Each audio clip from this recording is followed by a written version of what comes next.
Welcome back to another episode of the Fifth Quarter Podcast. I'm your host, Marcus Jones, the Bluff City Cowboy, coming to you live from Memphis, Tennessee. And we are back with a Victory Wednesday as the Dallas Cowboys got back on the winning side and defeated division foe, New York Giants, as we always do. So thank you guys for joining. We missed last week. So I appreciate everybody coming back and joining us for this week's. I see the views are starting to grow pretty quickly. So thank you guys for joining us. Welcome in, welcome in, welcome in.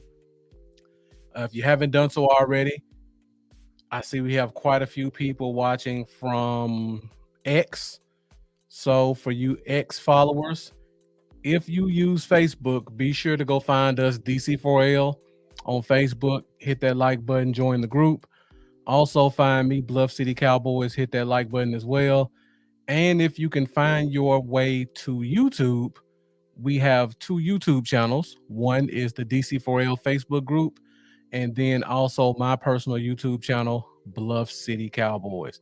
So I see we got a couple of people watching from my YouTube channel. So thank you guys for joining us. I see we had Brian coming in, Beard Gang joining us early. Thank you for tuning in. Ice Cold Cowboy, I believe that's Mike Poland, if I'm not mistaken. Well, thank you for joining. I see we got Jeff joining us as always. Definitely appreciate that. The Lunatic joining us. Always a pleasure having you in the comments, The Lunatic. Got another regular coming back in, Lee Harrison. Lee, thank you for tuning in. Got a lot to talk about tonight. Got a big rivalry game this week against the Pittsburgh Steelers.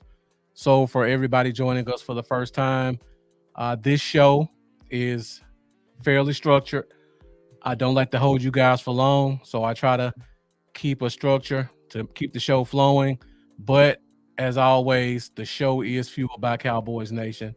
So if you guys have any questions, comments, thoughts that you want to get out to the masses, put them in the comments. I'll be sure to put them on the screen, and we'll definitely talk about them.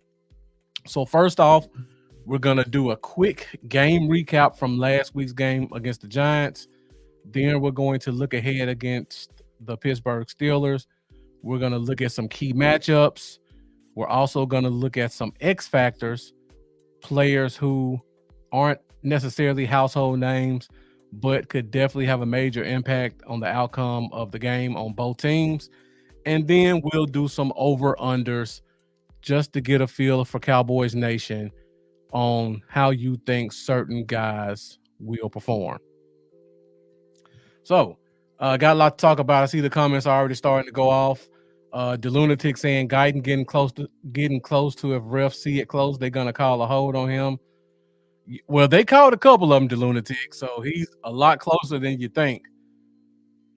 His technique is starting to kind of go downhill, but that's to be expected once a rookie player gets about week 4. Week 4 to 7 is kind of when players start to lose their technique, kind of lose focus. And then from weeks 10 to 17 is kind of when they start to reset and build on year 1 to go into year 2. So right now we are at the breakdown phases of Tyler Guyton. So our bye week actually comes at the perfect time because, like I said, once you get from week 7 to week 10, that's kind of when first year players start to reset. They get a chance to kind of look at what they've done the first half of the year, get to try to figure out what they need to do to mentally prepare for the rest of a long season. So our bye week, in my opinion, comes at the perfect time around week 7. Week 7, he can take a step back. He's been kind of thrown into the fire.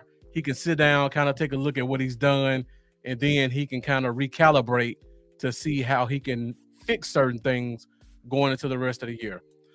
I said this in week 2. He's playing in survival mode right now. You can see the techniques going out the window. You can see he's lunging at guys. He's not using his hands like he's supposed to. And refs are starting to call it. So he definitely needs to kind of bear down, get through these next 2 weeks, get to the bye week, sit down with Duke Manyweather and our offensive line coach, and then come back in the second half of the year and try to clean some more things up. Going back to Terrence Steele's rookie year, pretty much did the same thing. Terrence Steele looked awful his first 8 games though, but then he came back second half of the year, and looked like a competent player. And then in year 2, he really exploded. So I'm hoping Tyler Guyton is on that same trajectory, except he wasn't nearly as bad as Terrence Steele was. Okay. See, we got Keystone Cowboy joining us. Definitely appreciate you tuning in. Kevin Nichols, yeah, we definitely do need that bye week. Got a lot to talk about with that as well. The Lunatic saying next man up philosophy about to be tested the next few weeks. Big Mike needs to open up the offense to help our defense play with the lead. Reaching to the choir, the Lunatic. Let's go ahead and get into the show. We're at 7 minutes. The views are still going up, but those likes are still pretty low. So if you guys haven't done so already, be sure to hit that like button. Like, love, hate. It's all engagement to us. But let's get those likes matching those views. And also, at some point during the show or at the end of the show, be sure to take a few seconds, go to my YouTube channel, hit that subscribe button. All right, so let's go ahead, do a quick game recap of last week's game, and then we'll look ahead to the Steelers. So we'll start off first with a game recap. Game recap. All right, it seems like a lifetime ago, but it was only last Thursday. Dallas Cowboys defeated the New York Giants 20-5 in a game that I think I can safely say was a lot closer than Cowboys fans expected or wanted it to be. So I'm going to give you guys a couple of my notes on the offensive and defensive side of the ball. Let me know what you guys are thinking about this. So let's start off with the offense first. Jake Ferguson was definitely needed. Our receivers aren't giving us anything right now. Jake Ferguson coming in the game definitely gave this offense a little bit more juice. Had 7 catches on 10 targets to match CeeDee Lamb's 7 catches. So our offense was heavily reliant on Ferguson and Lamb helping us move the ball. So Jake Ferguson coming back was definitely a welcome addition. The second thing that stands out, and I think I just saw somebody talk about this about Guyton. Yeah, Brandon Perez says Guyton's strength is in the run game, and we haven't run much or very well as a team. Now, I agree with one half of that, Brandon Perez. The team, when you look at the all 22, Rico actually runs the ball pretty well. I mean, he's averaging 4.5 yards a carry. He's only getting 9 to 11 carries a game. Out of those 11 carries, he normally has about 9 really good runs and then 1 or 2 for short yardage or no yardage. So I think the team really abandons the run too early. And just like you said, we have 2 rookies on this offensive line. Their strengths are the run game. And then you still have your bulldozer and Tyler Smith. So I think, especially in a game like this one with the Giants, I think the team abandoned the run way too early because Rico was definitely taking advantage of some opportunities when he got them. And then at the end of the game, Zeke did, in limited snaps, have some pretty good runs to keep the chains moving. Last thing, the offense does not have a deep threat. I thought that's what we brought Brandon Cook in for. We have Kevontae Turpin basically rotting on the bench. But there were not a lot of passes over 10 yards. I think there was only 2 during the game. And then you got the one CeeDee Lamb typical catch it short, break a tackle, and then and then get some extra yardage. Outside of that, this offense is really becoming compact. And I think a couple of you guys have said it. Like, they need to open this thing up some more, because you can't keep playing teams where they know you're only throwing it 10 to 12 yards, because now they're going to start zoning you up and jumping routes, or they're just going to play press man and they know you're going to try to get the ball out quickly, and it's going to lead to a lot of tight window throws, which is actually what Dak has been seeing the past 2 weeks, a lot of tight window throws. So Keystone, just like you said, it's Flournoy time. I mean, we've seen Brandon Cooks. He's not providing us the deep threat that we would like. And then you have our other receivers. Turpin's not being used at all. And then you've got Tolbert, who, while he did make a couple of good plays in the game before, in this game he was fairly non-existent. So we definitely got to take a chance, try to get some juice on the field, and maybe that juice can come from Ryan Flournoy. And like Jeff said, yeah, definitely ready to see Flournoy. Marvel and Group, thank you for joining us. Appreciate you tuning in. Frank Gonzalez asked a question, which is a very good question. Why won't Jerry Jones get that new back? I'm assuming you mean Dalvin Cook on the field. I wish I knew. The only guess I can take, Frank Gonzalez, is pride. That's the only thing I can see. Like I said, Rico's running the ball fairly well. I don't want to take anything away from Rico, but Rico is not a number one running back. He's a good number two option, kind of like a Chase Brown, Alexander Madison. I'm trying to think of another decent number two back. Alexander Madison, Chase Brown, Zach Moss type guy. You give him 10 to 12 carries, he's going to make something happen with him as best he can, but he should not be relied on to be your number one guy. Zeke is Zeke. He's a front office favorite. We all see the writing's kind of on the wall, but I don't think the front office wants to give up on it, because, like I said before the season, they've got number 15 jerseys to sell. And if he gets relegated to the bench full time, or he gets cut outright, that takes away from a marketing opportunity. And then you got Deuce Vaughn, who, great storyline, dad works for the team. To me, he's just holding a roster spot. And we've got a guy like Tyler Lepke, who, while he's doing good when he gets the opportunity, he's not built to be a true running back. So I feel like they just keep fooling themselves into thinking we have what we need, but it's a very small sample size, and they don't want to reduce anybody else's role to give Dalvin Cook an opportunity. That's what I think. Now, it could be Dalvin Cook looks like ass in practice, and they're thinking he's our worst running back right now. That could be it also. We don't get to see it because we don't get to see practices. But personally, I lean more towards the first one, because he can't look worse than what Zeke's giving us right now. Zeke has no explosiveness. And Deuce Vaughn, while he does have explosiveness, he's not able to show it. And he's going down on the first breath of a touch that gets close to him. Marvel and Group saying Hunter Lepke's picking up the slack that backup tight ends having. He's picking up the slack the backup running backs having also. Hunter Lepke is kind of becoming one of our unsung heroes. The Lunatic saying we need the speed that scares defenses. I agree.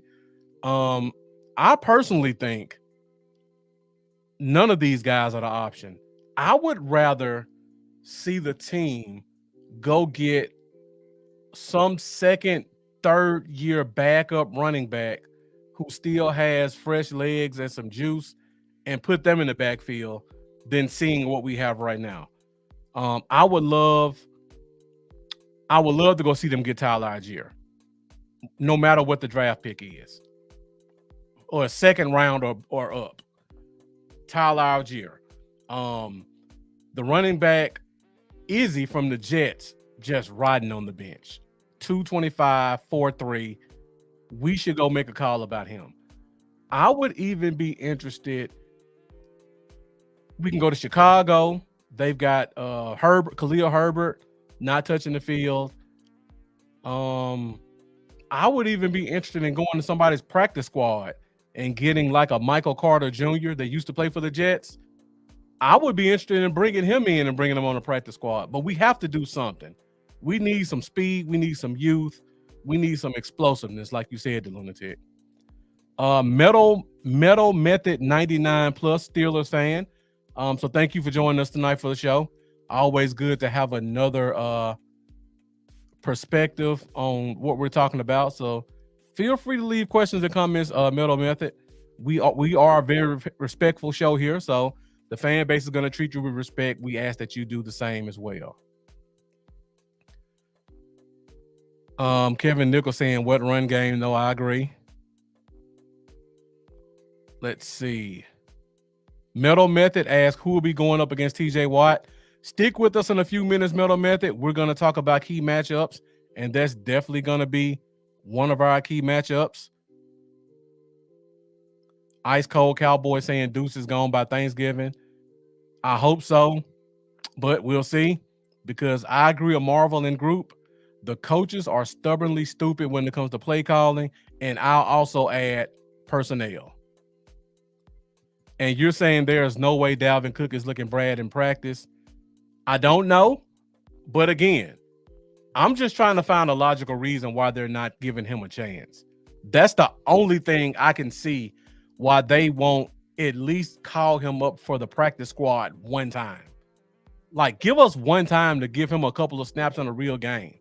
The only thing I can say is he must look bad in practice, or the coaches are idiots. I would probably say it's 50-50 on either one of those, but we do have to accept that him looking bad in practice is an option. Now, I don't think we can get Trey Benson. He's a second-round pick. They're not using him in Arizona, but he's definitely going to have a role there. But yeah, Alexander Madison, they probably let him go now. Achane, Marvel and Group, I don't think they would get rid of Achane again. Another early draft pick guy. You could probably call about Mostert because he's been injured. I would love to take Mostert, and if he can give me 6 games, I would be happy with that. So I would call for Mostert. I would even inquire about Jeff Wilson. Just give us some juice. They can give us 5 or 6 explosive carries, and I think either one of those guys could do it. You guys are throwing some good names out here. Chuba Hubbard, he's starting to kind of have a resurgence in Carolina. I don't think they would get rid of him. We would not want to pay Miles Sanders the money that he's owed. I wouldn't even inquire about that. Yeah. It's sad when you even have Steelers fans saying that the Cowboys should give one of our players a chance, because he does deserve an opportunity. That's a great point, Brian. A lot of people don't talk about that, but you follow this show. We talk about outside zone and inside zone quite a bit. The Cowboys have transitioned to an inside zone, and Dalvin Cook has been primarily an outside zone runner his entire career.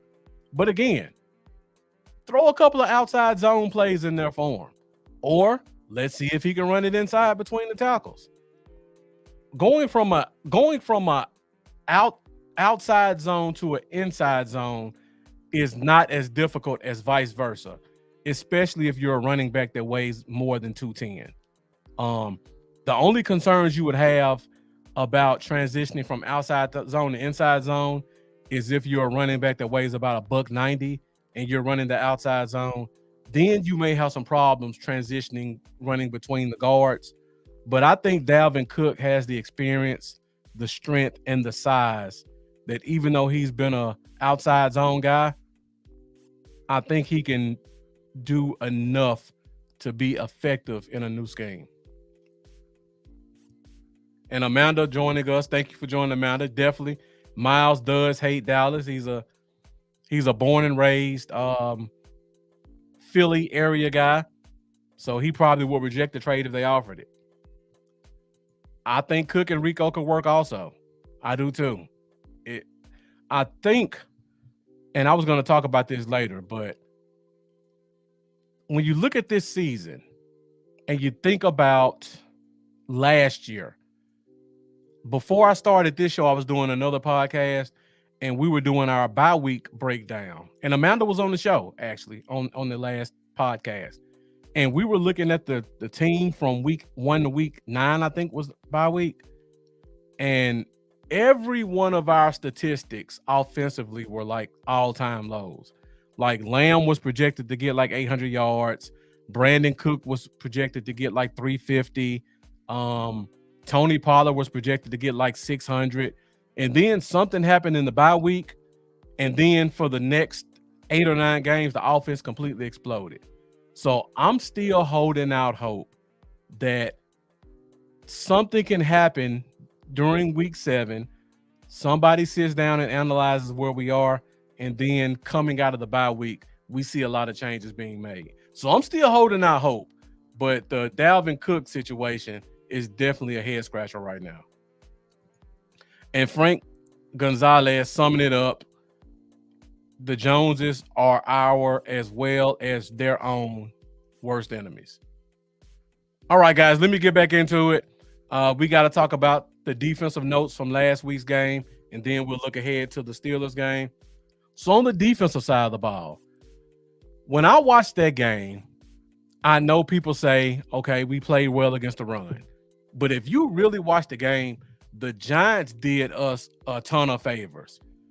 For some reason, which made no sense to me, the Cowboys were down to their number 4 cornerback, who was a guy off the practice squad. And we decided all of a sudden to abandon the zone scheme and go to a man scheme. Now, I understand from a Giants perspective, you've got their number 4 corner playing man-to-man.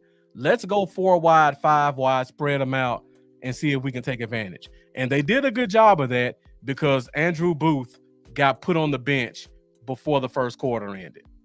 So I understand why they did it. But also, when you look at us the first 3 weeks of the season, everybody ran against us. I have no clue why they did not stick to the run. They have a mobile quarterback. They have an above-average running back. I'm just shocked they didn't stick to the run more. We were still missing tackles. We were getting penalties called on us. But they kept going 4 and 5 wide, trying to take advantage of our corners. And at the end of the game, it bit them. But they did us a lot of favors by continuing to stay in 4 wide sets instead of doing what everybody else was doing, running 12 personnel with 2 tight ends, forcing us to play a base defense, and then running it down our throats.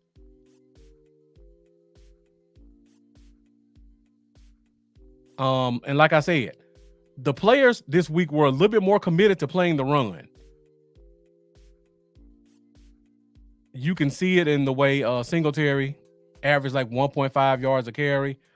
Mozzie Smith probably had his best game as a Cowboy. Both of our linebackers were buzzing. The safeties were coming down, filling alleys well. And this takes me to point number 3. Point number 3 is a build-up from point number 1. When the Giants stayed in 4 and 5 wide, that forced us to play more nickel. And when we play more nickel, Overshown is on the field. And in my opinion, Overshown should be playing about 90% of the snaps. Last week, he played 86% of the snaps, which is his highest of the season so far. So thank you, New York Giants, for playing 4 wide to keep us in nickel, because it prevented us from taking Overshown off the field and putting putting Clark on the field, because Clark only played 10 snaps because the Giants did not make us play base defense. So thank you, New York Giants. You really did us a favor this week. Unfortunately, the team we're about to face is not going to do us those same favors. So let's go ahead and take a look at this week's matchup against the Pittsburgh Steelers. It's the Battle of the Mics on Sunday night. We'll see who the better coach is. That's a great synopsis, like Ice Cold Cowboy. Jeff asking, is Zimmer the problem? It's a combination of a lot of things, Jeff. I still think discipline is a big problem. A lot of guys aren't playing with gap integrity, and we talked about that week 2. We talked about how guys aren't playing backside contain. Defensive tackles were just getting beaten inside. That were stopping the linebackers from getting to their spots.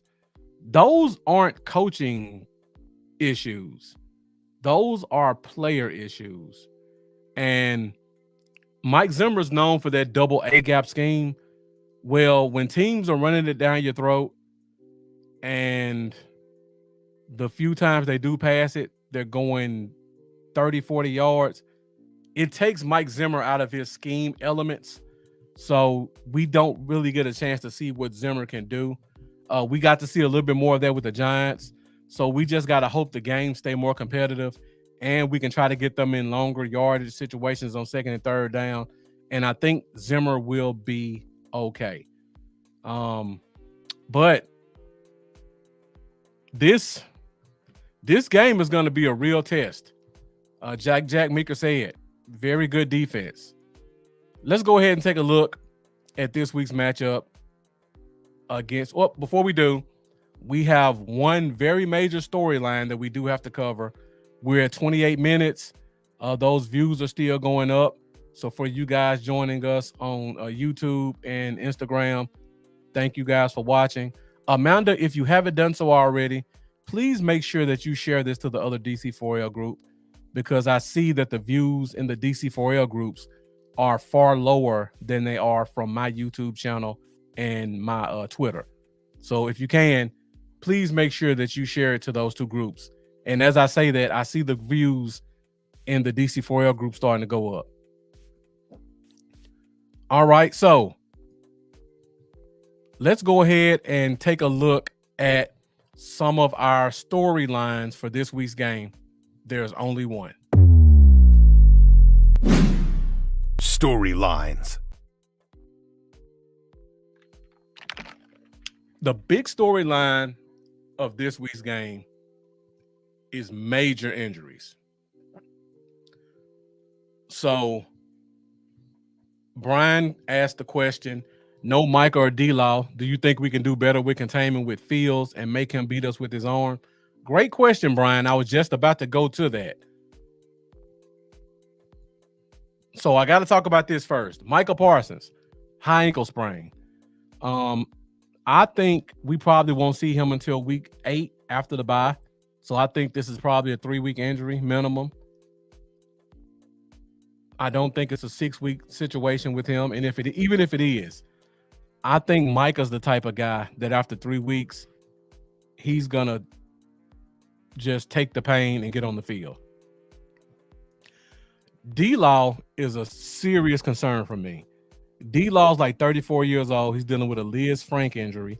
For you guys that don't know what a Liz Frank is, that means there's a fracture in the middle of his foot.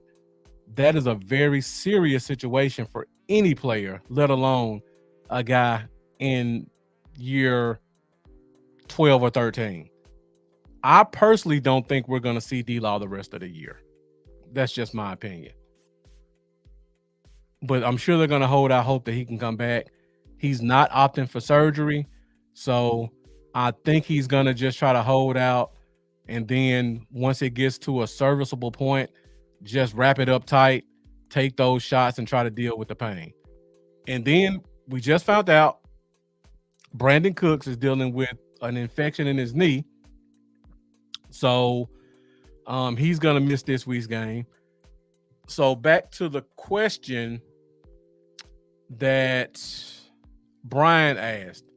with no Micah or D-Law, do I think we could do better with containment? I think yes, which is a surprising answer to say. Chauncey Golston is really good against the run. He's one of those guys like a Dorrance Armstrong, one of those unsung hero guys who just doesn't get a chance to play because the guys in front of him are just all world, and we've been playing him at defensive tackle. I think he finally gets his chance to play defensive end, and we get to see what we have in him as a player. I actually expect him to play very well. On the opposite side, we have the rookie Nealand. Now, I do have some concerns about Nealand, but the Steelers offensive tackle Broderick Jones, he's not a great player.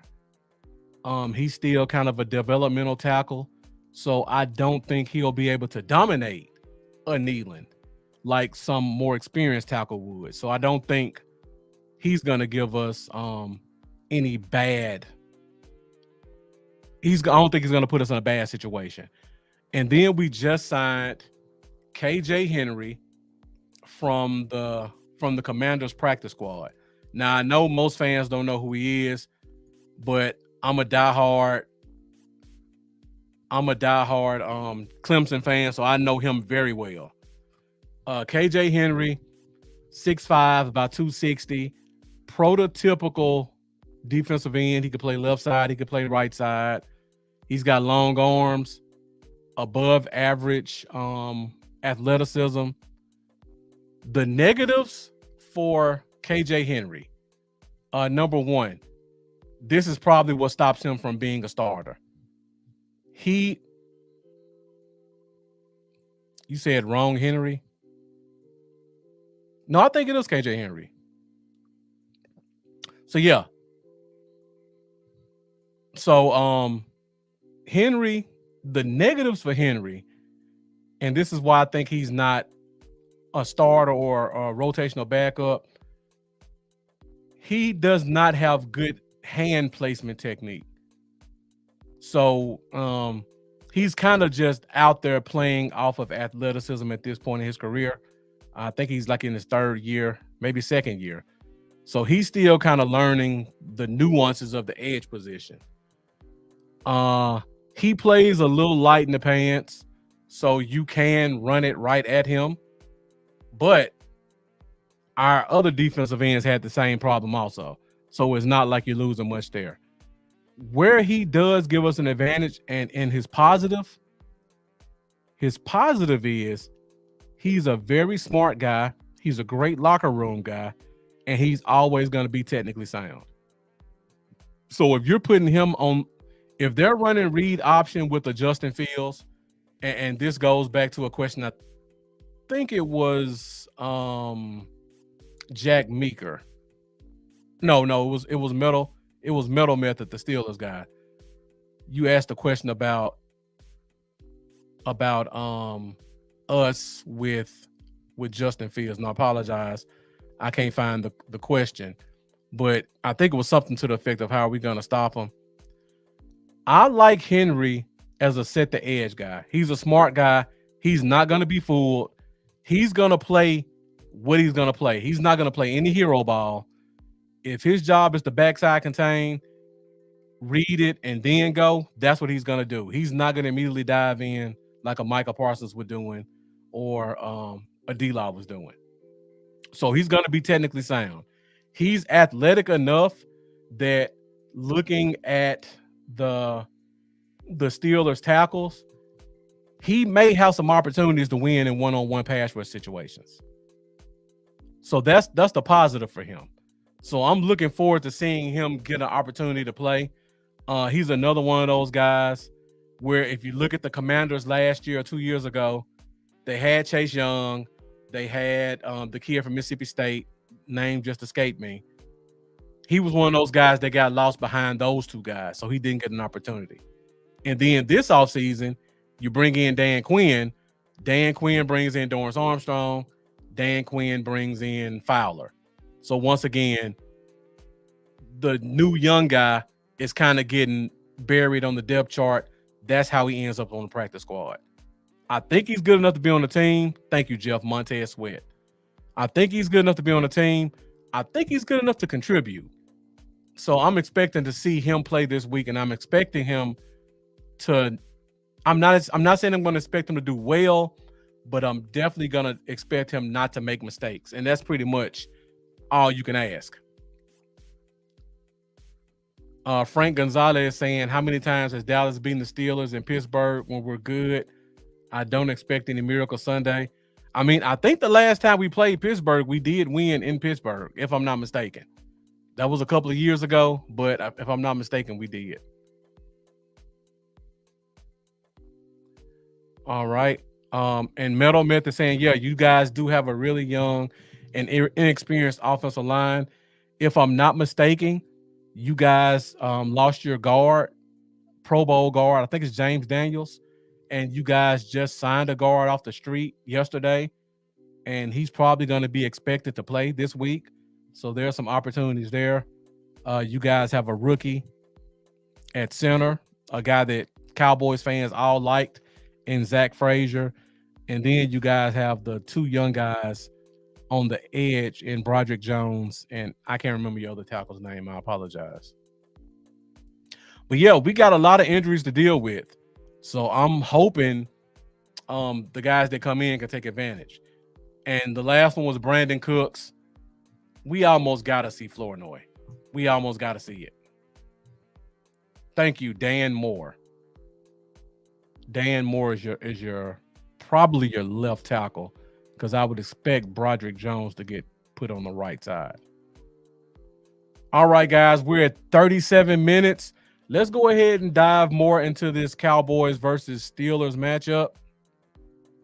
So let's start off first, just kind of looking at a tail of the tape. So as you guys can see, in terms of offense, the Cowboys, because of that week one scoring fest, our average is still relatively high. We have been putting up about 20 points every week, but that first game against the Browns really keeps our average high. The Steelers are about 18 points a game. They're kind of the opposite. They started off slow, and their offense is slowly progressing and getting better. Take out that Cleveland game, I would probably say offensively we're fairly even. I think we're probably about 20 points a game. They're about 18, 19 points a game. Scoring defense. This is where the difference comes in. Our defense has been atrocious for, in my opinion, 3 out of 4 weeks.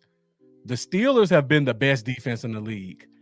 I know the Vikings are getting a lot of praise right now because they're 4-0. But in my opinion, watching the Steelers play, I've seen 2 of their past 4 weeks. They look really good defensively. And that's mostly because they have a healthy TJ Watt. Now, the talent of the teams they played hasn't been the best. I mean, they played the Broncos. They played the Chargers with a hurt Justin Herbert. They played a good Colts team, which they lost to. And then they beat a Falcons team week 1 with a quarterback who was coming off injury. So there could be a little bit of fool's gold in that scoring defense. But in my opinion, watching them play, they're still really good. Ice Cold Cowboy saying the Broncos have the best defense beside Minnesota. I mean, the Broncos showed me something against the Jets on Sunday, but that Steelers defense is still something else. I think they're good in different ways, though. All right, I see we got my guy Marlon joining us. Marlon, thank you for tuning in. The Lunatic saying if the Steelers run the ball on us, it's going to be a long Sunday. But luckily, we have the Steelers fan in the comments, and I was going to bring this up. That's if they have any running backs left come Sunday, because they're dealing with quite a few injuries in that running game. And I have to say this, and Metal Method, you're a Steelers fan. Let me know if I'm speaking correctly or not. Jaylen Warren is the juice guy there. Najee Harris, even though he's only like 25 years old, he looks extremely slow and unathletic. Now, he's had a couple of good games this year, but it's more because of the talent of the teams they're playing and less of his talent. It looks like it takes him forever to get to the line of scrimmage. And Metal Method, you're here. Please let me know if I'm wrong on what I see. I just don't see any explosiveness. And I think that's going to work to our favor when it comes to their running game. But they do have a couple of X factors that we'll talk about that could give us some problems.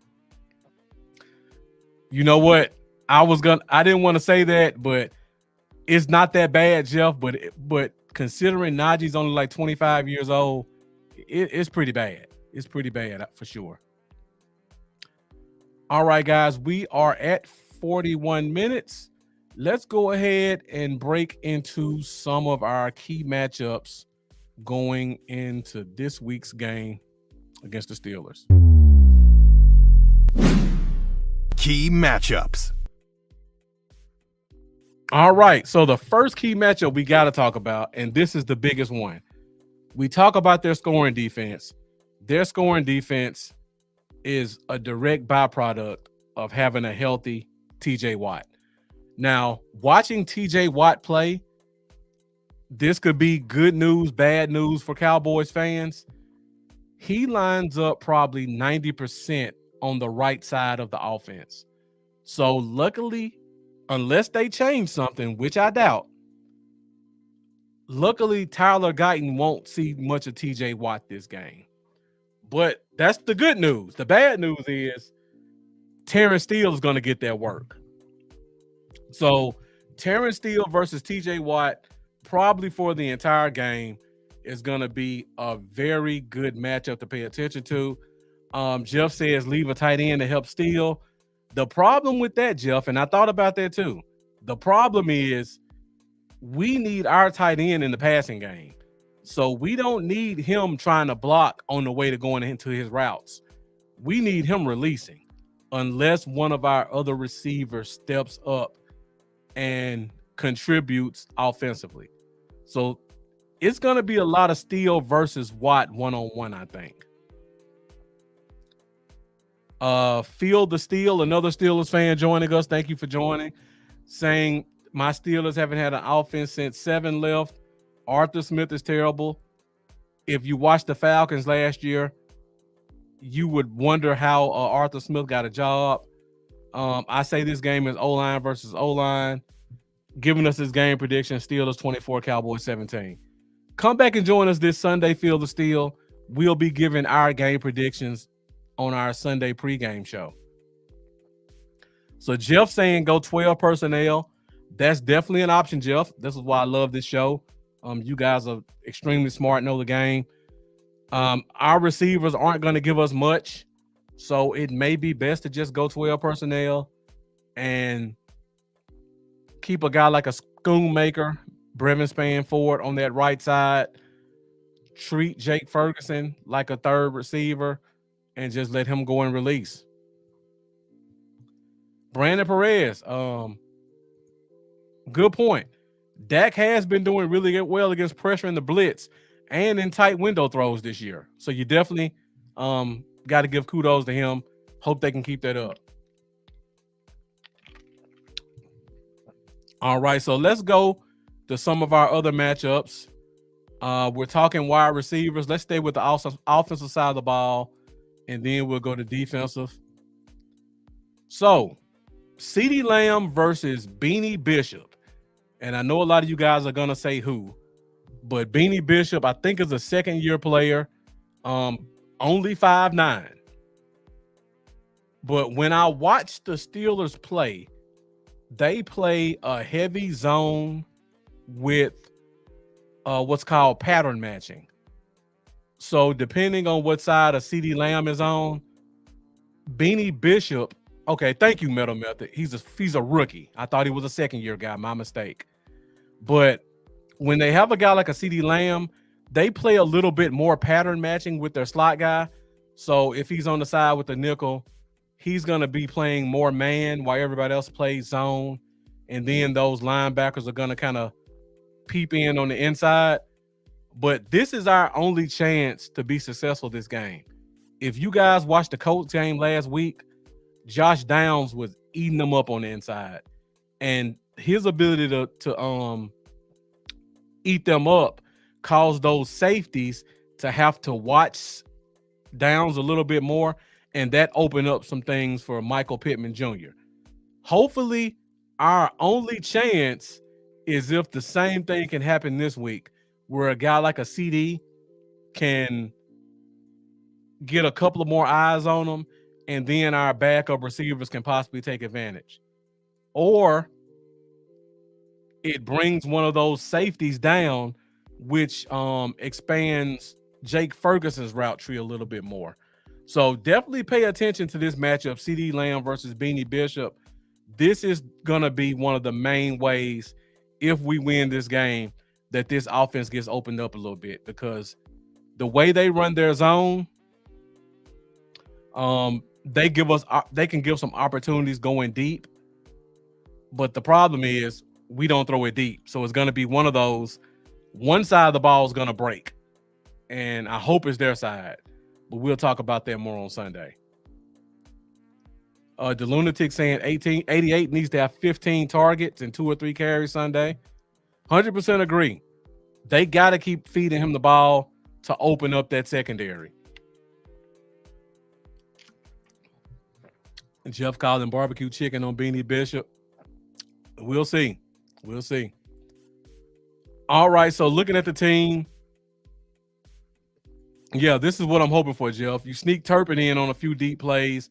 Hopefully Minka Fitzpatrick's eyes are watching CeeDee Lamb a little bit too much. And then you get a guy like a Turpin who gets past that first wave of the corners and can get back on I think your safety is Deshaun Elliott, former Ohio State guy, if I'm not mistaken. Texas guy, my mistake. Yeah, Deshaun Elliott. So yeah, that's going to be our best chance. Oh yeah, field the steal. Yeah, if your front seven can get home early and often, you're definitely going to rattle Dak. And with you guys' zone defense and the playmakers you guys have at your outside corners and your free safeties, that could pose a problem. So you're definitely on top of it, field the steal. We just got to hope our guys can hold up. Ice Cold Cowboy saying everyone thinks we have no chance. Watch, we'll win this game. We definitely have a chance. There are some advantages we could take advantage of. And that Colts game last week really opened my eyes to a lot of weaknesses this team has. All right, so let's go. We got 2 more key matchups, and these on our defensive side of the ball. And this is the first one. You guys have been talking about this since the beginning of the show. DeMarvion Overshown versus Justin Fields. So Fields has been doing a pretty good job of running the ball this year so far. He's now starting to open it up with the passing game a little bit more. He's still not really throwing it inside the hash as much, so it's really more of an outside game for him. But hopefully they're going to run a lot of 12 personnel because they have 2 very talented tight ends. They have Pat Fryermuth, my mistake. So they have him, and then they also have the big tight end from Georgia, who a lot of us as Cowboy fans wish we would have drafted in Darnell Washington. He's starting to get implemented into the offense more. So hopefully with them going 12 personnel, we don't make the mistake of taking Overshown off the field. I'm expecting to see Overshown on the field a lot. So those read option plays, those Justin Fields scrambles, Overshown has shown he has the speed and agility to beat even the fastest quarterback to the edge. So this is going to be a big matchup to pay attention to because Fields still doesn't really read the field well. It's kind of a fine George Pickens. see if your tight end gets open, and then run it. So Overshown's going to have some opportunities to make some big plays on Justin Fields in the open field, and hopefully he comes up on the positive side of him. Steelers fans showing Overshown some love. You must be a Texas fan, a University of Texas fan. Says he plays like a prowler, smells blood, love it. So yeah, he does love those two tight end sets. They have two very, very big tight ends, two very athletic tight ends. So they definitely take advantage of that. All right, we got one more key matchup, and of course, you guys know where this one's going. Trayvon Diggs versus George Pickens. Trayvon Diggs, this is going to be a really, really good matchup. And the reason for that, this is one of those strength versus strength matchups. Trayvon Diggs is probably the best catching cornerback in the NFL. He plays the ball like a receiver when it's in the air. And in my opinion, George Pickens is the best 50-50 ball receiver in the NFL, and I don't think it's close. If that guy gets close to the ball, he's trying his best to bring it in. So his targets are starting to go up more and more as the weeks progress. I don't think Fields is going to go away from him. So there's going to be some opportunities here. Either George Pickens is going to embarrass Trayvon Diggs, or Trayvon Diggs is going to have the opportunity to go get a couple of picks. So this matchup to me is going to be the game-changing matchups, because I could easily see Pickens go for 100 yards. I could just as easily see Trayvon Diggs with 2 interceptions.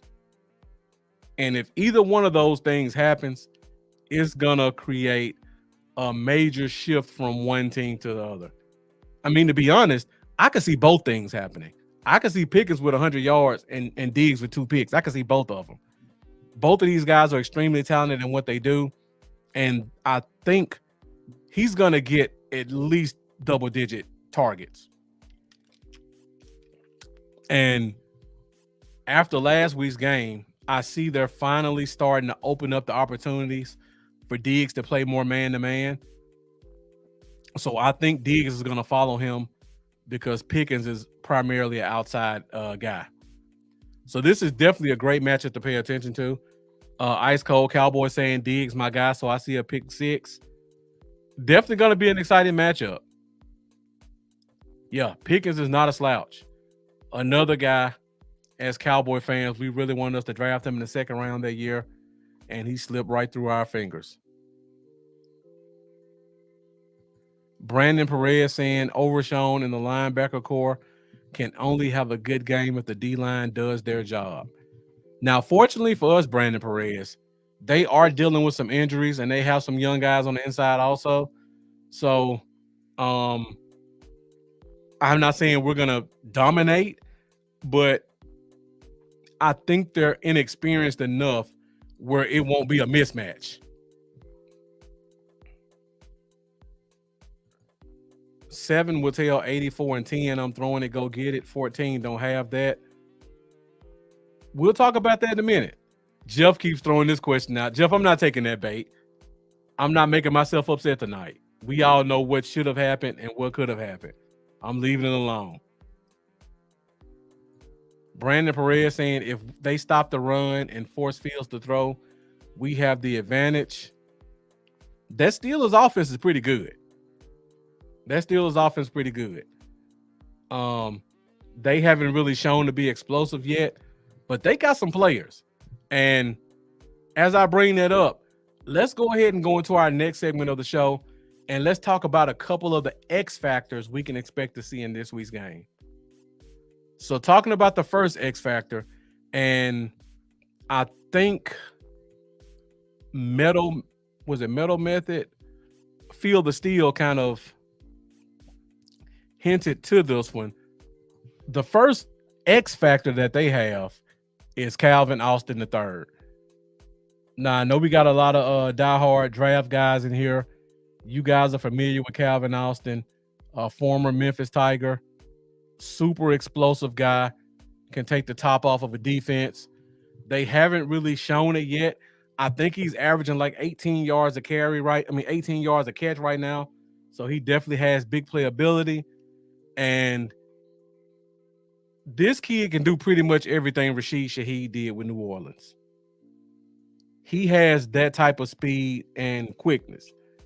So if Trayvon Diggs is doing his job with Pickens, and we still have Andrew Booth, or I'm not even going to try to butcher the other corner's name. If we still have those guys as our number 2 corners, and Calvin Austin's on the opposite side, and he's running a 15-yard post, it could get ugly. Or if he's running that seam route up the middle like Rashid Shaheed did, he has some opportunities. This kid is explosive, and this kid can be a difference in the game if George Pickens is having a battle with Trayvon Diggs, and we're relying on our number 2 cornerbacks to step up. Well, Jeff, you say Jay Lou got that. Kalen Carson is a rookie. They may underestimate this Calvin Austin kid. This kid is explosive. So I'm hoping they do have I'm hoping they have a good opportunity to kind of shut him down and not let his speed come into play, because he's a legitimate 4-3 guy. All right, so another key matchup we got to talk about. Yeah, Calvin Austin's legit. So low 4-3. I'm a 3-cone drill guy. His 3-cone drill was unreal. It's like 6'6", I think. And just to give you guys a point of reference, 3-cone drill is how quick you can make breaks in and out. And a good time is 7 seconds. He is with 6.6 seconds. Unrealistic. All right, so another X factor, sticking with the Steelers. Now, he could be injured, but Cordero Patterson, he has a chance to really break this game out. Now, our running game looked well last week against the Giants. Not so well against the other 3 teams we played. And in my opinion, it looks like we struggle with explosiveness when it comes to the backfield. Now, the Steelers fans who are watching will agree.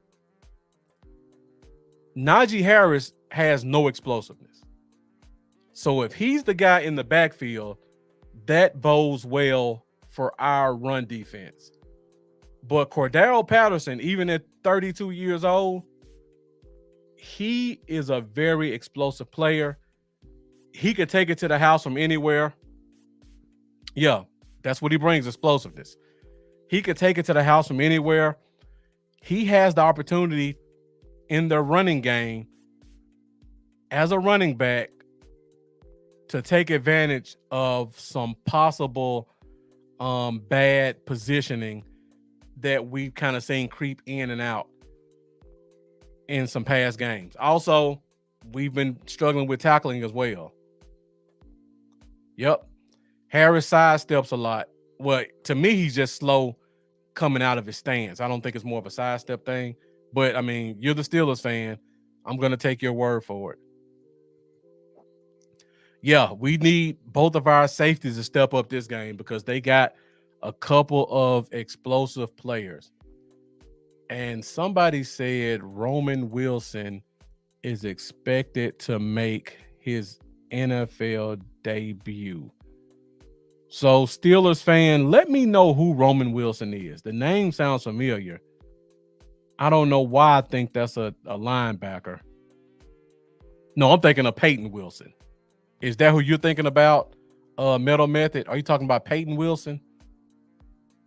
The linebacker who, in my opinion, should have been a first-round pick, but because of injuries, he fell to the 3rd round?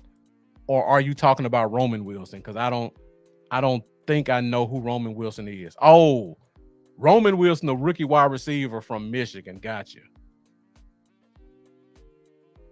Now, if I'm not mistaken, he's another one of those small, super fast guys also. So I probably should have put him in as an X factor. But Kadar Patterson in the running game, also as a returner. He hasn't returned one in a while, but this is one of those guys who could definitely take advantage of the new kickoff rules and help his team get in a good field position. So Kadar Patterson, definitely one of those X factor guys in this week's game. And then the last one, going back to the Cowboys, we've got Kevontae Turpin, our only true speed guy right now. Brandon Cooks is out this week. So we're going to need somebody who can step in at the Z spot to help get downfield and open up the defense. Kevontae Turpin is pretty much our only opportunity to do that. So he's going to have some opportunities to get downfield and make some plays. And then also like Kadar Patterson, he's going to have some opportunities as well in the return game. So these are my 3 X factors this week. These are the guys that if these teams are successful, they're going to need these unsung heroes to step up and make some big plays. All right, guys. So we have one more segment in the show. Before we go, again, I just want to say thank you, guys. Thank you to the Steelers fans who joined us. You guys were very respectful, very knowledgeable. I always love to get fans from other fan bases who can come in and add to the conversation. So thank you guys for joining us. Thank you to the Cowboys fans who are joining, who've been respectful so far. You guys are also great and knowledgeable as well. Great conversation. You guys have brought it like you always do. Jeff saying that Jalen Tolbert has the chance to be an X factor. I mean, we just need something from him. He gave us a couple of glimpses in that Ravens game, but we need to see more. We definitely need to see more. And this week's game, I think he's going to have a pretty good opportunity, but he's going to have to be disciplined in his route running because the Steelers' zone defense is no joke. And you have to be able to run your routes the way you're supposed to run them, and you can't have any silly mistakes. The Lunatic, you're right. He's been sneaking his numbers up little by little, especially from that Ravens game. He does have a chance to be an X factor. I just got to see more. I got to see more. Lenny McClain, looks like a new name. Thank you for joining us. Asking about Ryan Flournoy. I mean, the way Jerry Jones is talking, he's not rocking any boats. To me, I don't think he's going to give Flournoy a chance. You're probably going to see Jalen Brooks get more runs. You'll probably see, I know they're going to bring up the defensive end. The new kid we just signed, I think we signed him to the roster. So I'm trying to think who they may make an active player. We're probably going to have we may see Flournoy this week now that I think about it. I'm trying to think of who they may make inactive. Oh, Tyrus Wheat. So they're going to make Tyrus Wheat active this week. So to see Flournoy touch the field would mean they would have to make 2 people inactive that have not been inactive all year, because Wheat is definitely going to be active. So I can't see off the top of my head 2 people that they would make inactive to make Flournoy eligible. Because Wheat is definitely going to be active this week. If they bring up the corner as the second practice squad guy, I could see them making Andrew Booth inactive, which would give Flournoy a spot. But if we don't know where Carson is right now, they may not risk it. So I doubt we see Flournoy this week, honestly. It would be a pleasant surprise if we did, but I seriously doubt it. William Wiggins, thank you for joining. We're just talking Cowboys, Steelers football.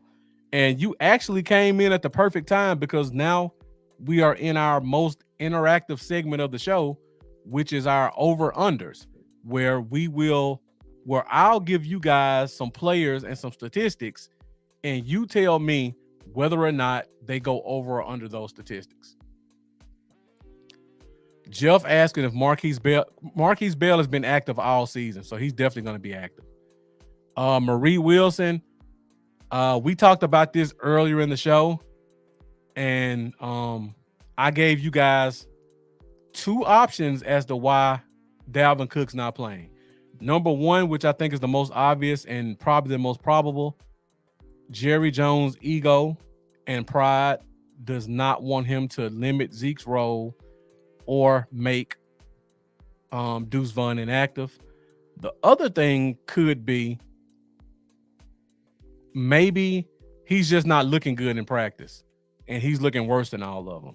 So those are my two options. I don't know. Jeff asking the question, wasn't he hurt though? Are you talking about Marquise Bell? If you are, I don't know. Yeah, Amanda Foster saying it's the only 3 call up time, hopefully. So yeah, what she's referencing is if a player's on your practice squad, he can be called up 3 times to the 53-man roster before you have to either cut him or add him to your roster as an active player. Marie Wilson saying, I'm hoping he isn't looking good. I mean, we don't know. I'm assuming it's pride. I think that's more likely because even if he hasn't looked good in practice, he can't look worse than what Zeke's looked like, in my opinion. Zeke has looked 3 steps slower than he did when he left. I just can't think that Dalvin Cook could look worse than that. If he looked worse than that, I don't know why they just wouldn't release him and sign another young guy to the practice squad. William Wiggins saying, I thought they might be saving him for December or January. I mean, that doesn't really make sense, William, because you got to see what you have in him in a regular season game. You can't just have a guy on the practice squad all season taking snaps and then put him in the game at the end of the year and hope that he can give you a spark. Now, I will say this, William. I do expect after the bye week, we're definitely going to see Dalvin Cook. I think week 8 at the worst. If we haven't seen him by week 8, then we need to really be concerned because they're screwing up our team. Jeff saying the way it's looking, we won't make it until December and January. Well, it does, at this point, it doesn't look like a January, but we'll see. Because like I said at the beginning of the show, we started the season off pretty bad last year. And then after the bye week, we came out smoking hot. Yeah. If he looked bad, why wouldn't they release him? So it's a lot of question marks. We don't know the answers. We don't have the answers. All we can do is go by what Jerry Jones says.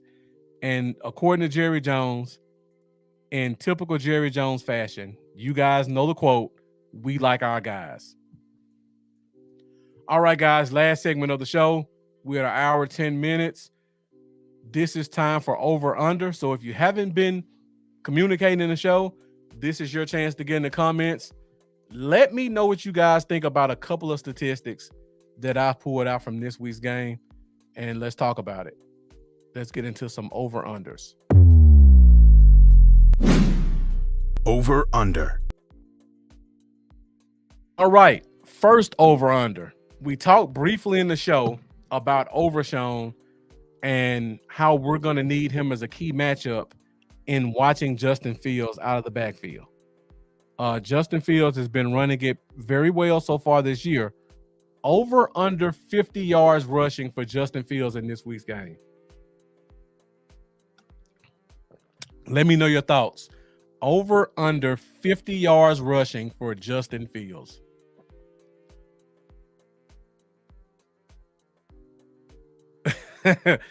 100% agree, William, but that's all we got to go off of right now. Brandon Perez says the fullback Hunter Lepke gives you the same thing Zeke gives you. Again, I agree. And that poses the question. Why is Zeke still touching the field? If Hunter Lepke at 240 is giving you the same or better production. All right, so now this is interesting. We got a lot of overs. We got the Steelers fan saying under. Steelers fan, get in the comments. Let me know why you think it'll be under. Are you expecting him to have a great game passing the ball? Or do you think he's just not going to be as effective running? Metal Method 99, let me know what you think. All right, the Lunatic saying, I hope it's under. Jeff saying he'll definitely break one. The other Steelers fan, Feel the Steel, saying over. Brian saying hopefully under. You guys aren't giving me much conviction in those unders. Marie Wilson saying under. And Brandon Perez saying over.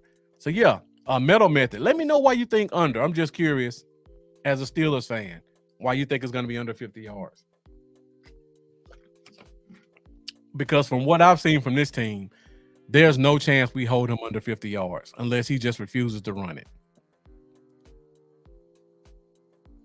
Okay, so you say he's going to be under because he's really been a pocket passer this year. Okay, well, that's your opinion. I don't see it much. I think he's definitely improved. He's definitely improved every week. But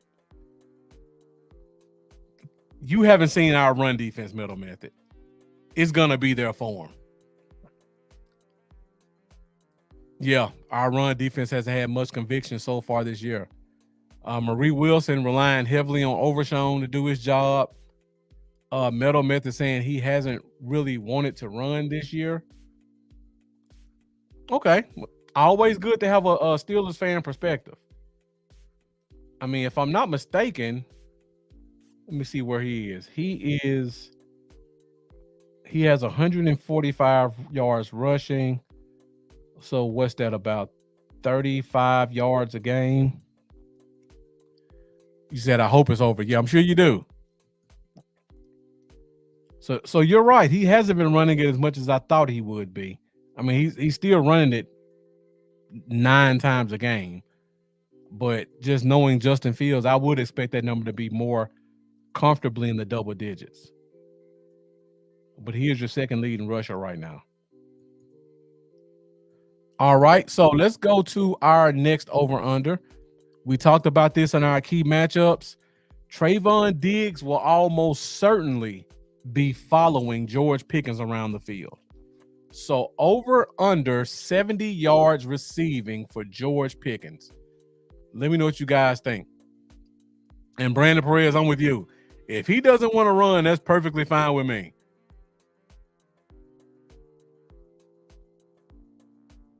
William saying he's going to run because I feel our linebackers do their jobs. All right, so over, under. William Wiggins saying under. Metal Method saying over. So another interesting one. The other Steelers fan, Feel the Steel, saying under. Now you got to get in the comments and let me know why you got under for George Pickens on 70 yards receiving. Jeff saying under. Lunatic saying I got my money on Diggs already. Marie Wilson saying under. Again, when we talked about key matchups, I talked about this one too. I could easily see George Pickens going for 100 yards. I could just as easily see Trayvon Diggs getting 2 interceptions. I could just as easily see both of them happening.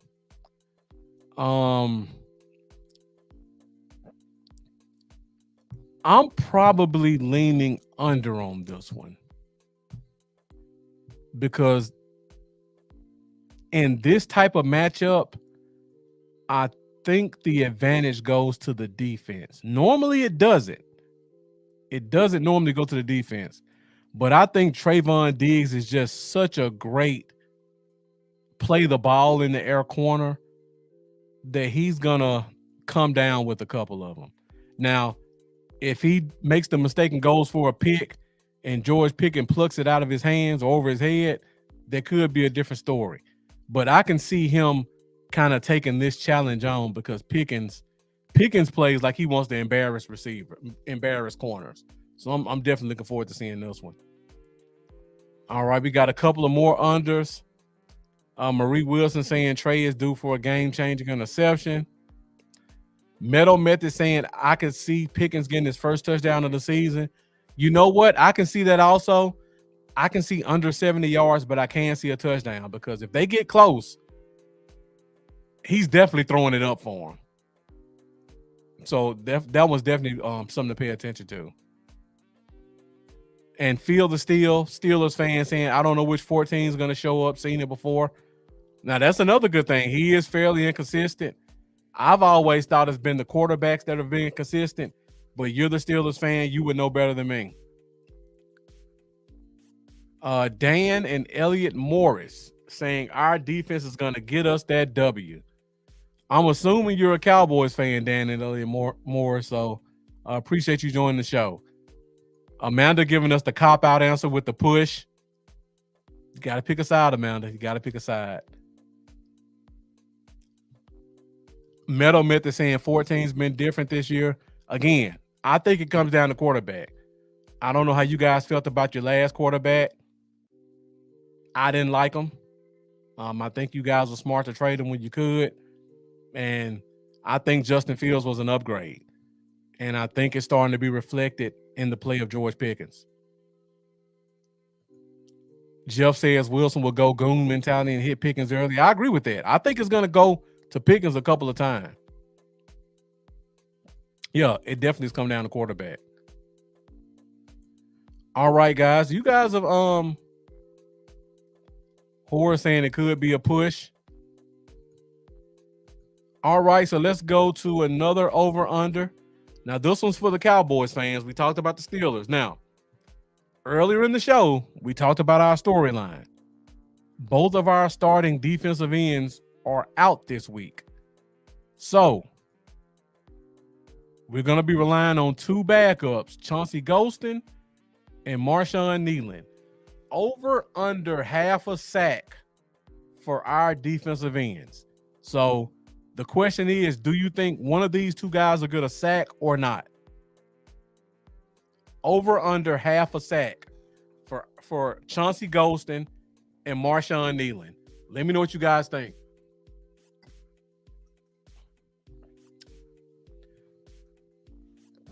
Okay. All right, they're starting to come in pretty quickly.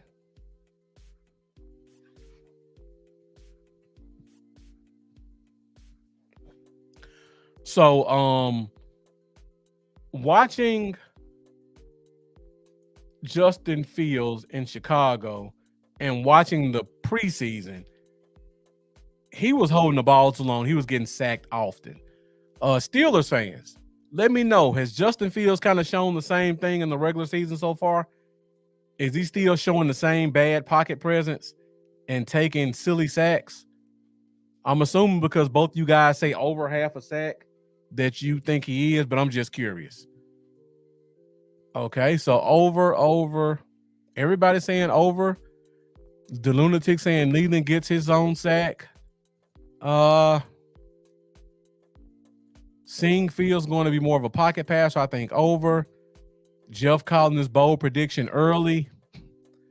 Field the Steel really hates his offensive coordinator.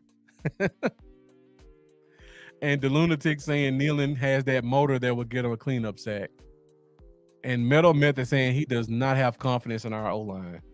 I love it when we have, and I keep saying this, I love it when we have guys from other teams who can join our podcast because they always give us that other side perspective. And I really appreciate you guys coming on and being honest about your teams, because other fan bases are coming here and everything's roses and rainbows when it comes to their team. So definitely appreciate you guys bringing a neutral perspective to the Steelers matchup. Brandon Perez saying, I'm hoping he lives up to that 94. I like what I've seen so far. He definitely has to step up, Perez. Metal Method saying he's been good in the pocket, just the line is beat up. It's definitely going to be a good game. Definitely looking forward to that. All right, guys, we got two more over-unders, and then we'll get out of here with an hour, 20 minutes. We'll be out by an hour 30. The next over-under, We talked about this earlier in the show. The Steelers run a heavy zone scheme. They like to pattern match with their nickels. It's a rookie, 5'9", Beanie Bishop. CeeDee Lamb's probably going to get targeted a lot. I'm expecting a minimum of 12 targets in this game. Over under 80 yards receiving for CeeDee Lamb. Over under 80 yards receiving. All right. William Wiggins over. Yeah, definitely. Respect to both of you guys in the chat. Appreciate you tuning in. Horace Johnson all the way over 80. All right, Brian joining us in the show. Back again saying over. Metal Method saying over because of Bishop. Field the Steel has a lot of faith in his pass rush, saying Ford's going to get bum rushed. I wish I could argue with you, Field the Steel, but TJ Watt versus Terrence Steele. And you guys have Nate Hersbig on the opposite side, I believe. Not a household name, but he's a savvy pass rushing veteran who knows how to get to the quarterback. And he's going to be playing against a rookie in Tyler Guyton. So we just can't assume as Cowboys fans that Tyler Guyton's just going to have an off day because he's not seeing TJ Watt. So you got the young guy Nate Herbig over there who's going to be rushing against Tyler Guyton. Oh, Nick Herbig. Okay. My mistake. I got the names mixed up, but yeah.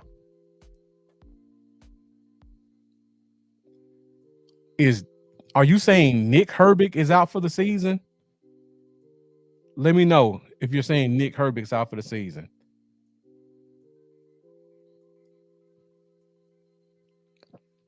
All right, so let's see. Let me go back to these over-unders. The Lunatic saying under because Dak will spread the ball around. Let's hope so. Let's hope they're productive if he does. Dan and Elliot Morris saying over. Marie Wilson saying over for sure. It looks like Amanda jumped on another Facebook page and saying CD also gets 2 touchdowns. So she's giving us her early bold prediction. Jeff saying over, he'll break one. The Lunatic saying under, but he gets a TD.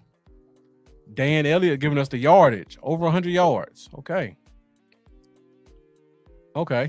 So Nate is out for the season. Gotcha. Yeah, Stephen Franco. Most of the times it's me. Amanda just joined in the off season because there wasn't a lot to talk about. And I didn't want to just talk without having real topics. So I wanted to have more dialogue with somebody. But during the season, for the most part, it's going to be just me. So I hope you continue to join us for the show. The Lunatic saying if we move CD like New York did with Neighbors on Thursday night, it's definitely over. I don't trust Big Mike. I don't either. He doesn't move CD and he doesn't use motion or shifts. So you're going to see CD pretty much in the slot. So I don't know if that changes your opinion. Stephen Franco saying over. Bold prediction, 130 yards and 2 touchdowns. All right, guys, we got our last over-under for the night, and then we'll get out of here. And for you guys who are regulars on the show, you know my last over-under is usually more of an either-or. So this last over-under is going to the tight end position. Jake Ferguson came back, 7 catches. I think he had 60 yards last week. Provided a much-needed second option in the passing game. But on the Steelers side, they've got Pat Freiermuth, who's been progressively getting implemented into the offensive scheme. Week 1, he only had like 20 yards, but the last couple of weeks he's been getting about 50 yards a game. So, last over-under of the night.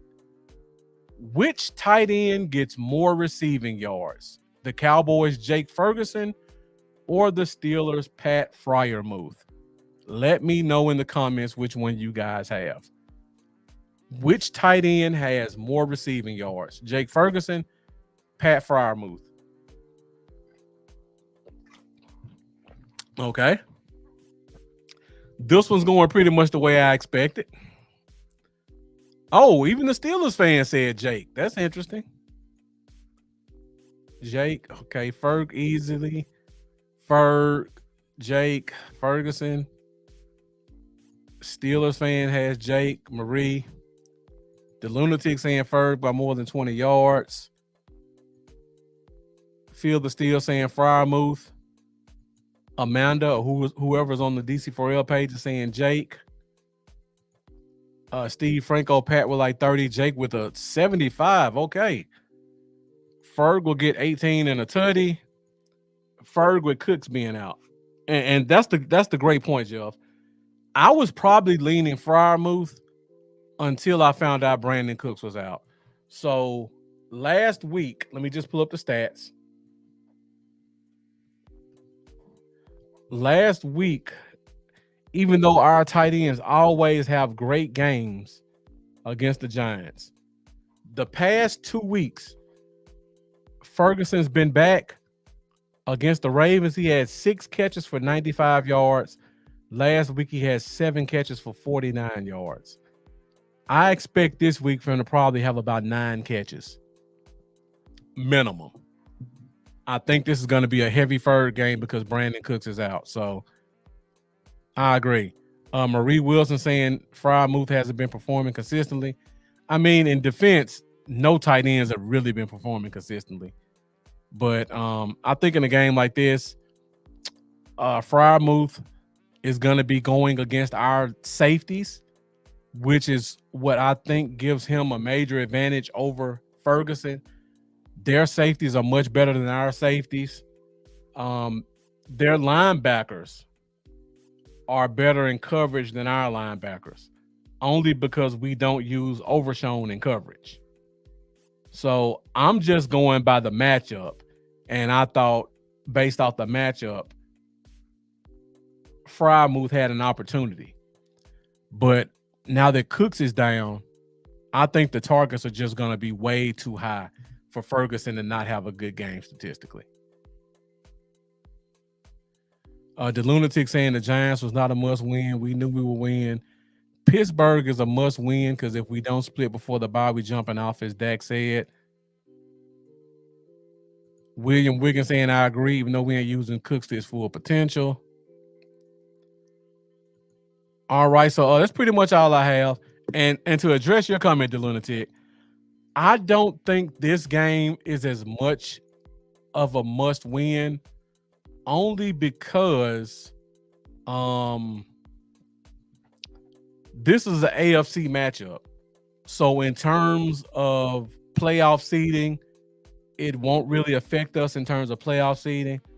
So even if we lose, if it comes down to the end of the year, it's going to take a bunch of tiebreakers before this Steelers game can come back to bite us. And the other reason is, I mean, quite frankly, the NFC is not very good this year. So if you look at all the teams who were playoff eligible last year, the Packers are starting off slow. The Rams are pretty much buried already. Seattle's playing well. The Falcons are starting off slow. Who else?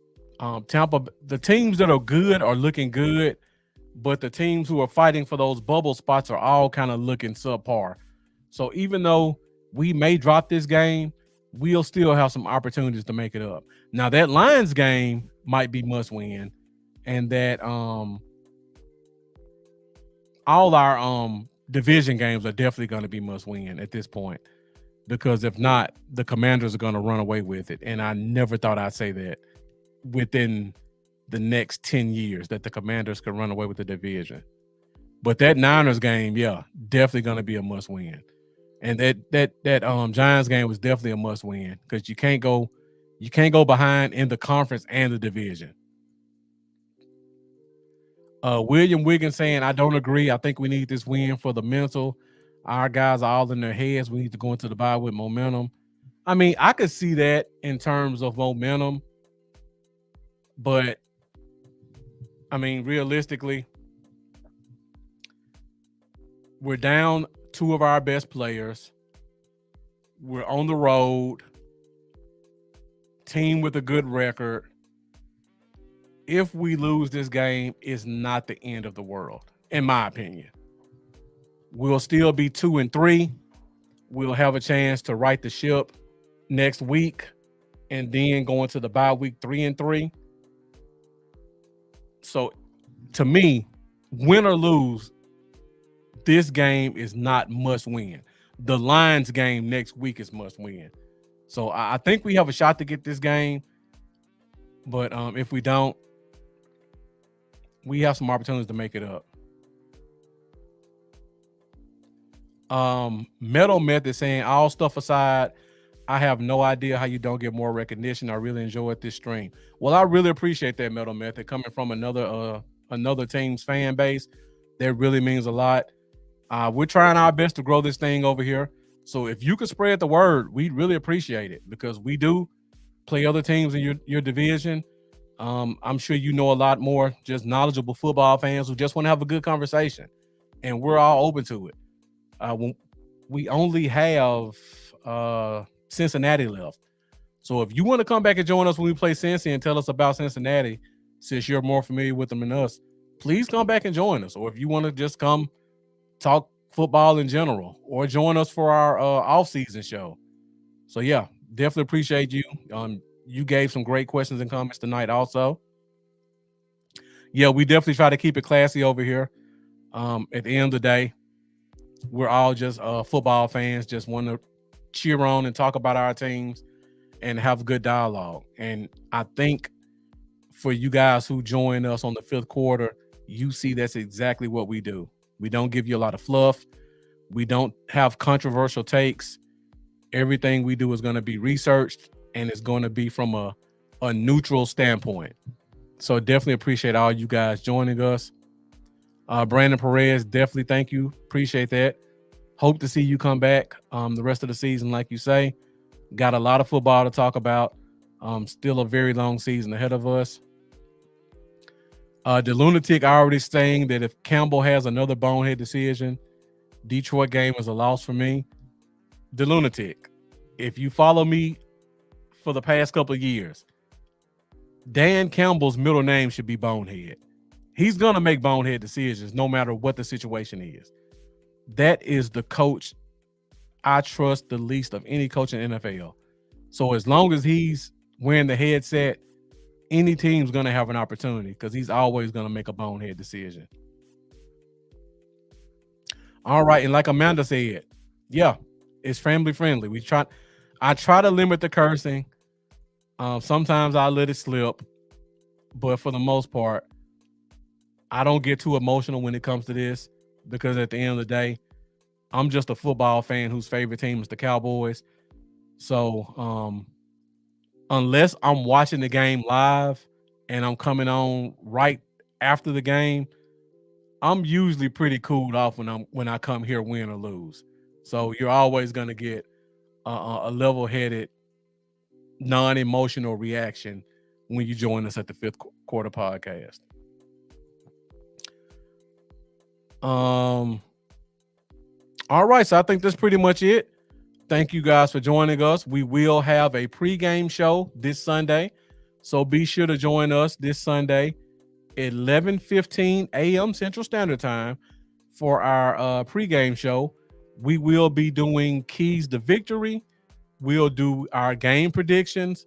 We'll do some bold predictions, and we'll close it out by giving you guys some of our fantasy favorites going into the Week 5 matchup, either in this game or any game around the NFL. So make sure you join us for that. And as always, you can find us every Wednesday night at 8:30 Central Standard Time, Facebook, YouTube, and Twitter for the Fifth Quarter Podcast. Next week is going to be a really big game against the Detroit Lions. I'm pretty sure Amanda may join us for that game. And it's also the game before the bye week. So you guys may see Amanda 2 weeks in a row. You never know. So make sure you come back, join us every Wednesday, 8:30 Central Standard Time for the Fifth Quarter Podcast. Once again, this is Marcus, Bluff City Cowboy. As always, let's go Cowboys. I see you guys are putting your game predictions in the comments now. Save those for Sunday. Come back and join us at 11:15 Central Standard Time. But as always, let's go Cowboys. Thank you guys for watching. I will see you guys on Sunday. You guys have a good night. Enjoy some good Thursday night football for a change. And we'll see you.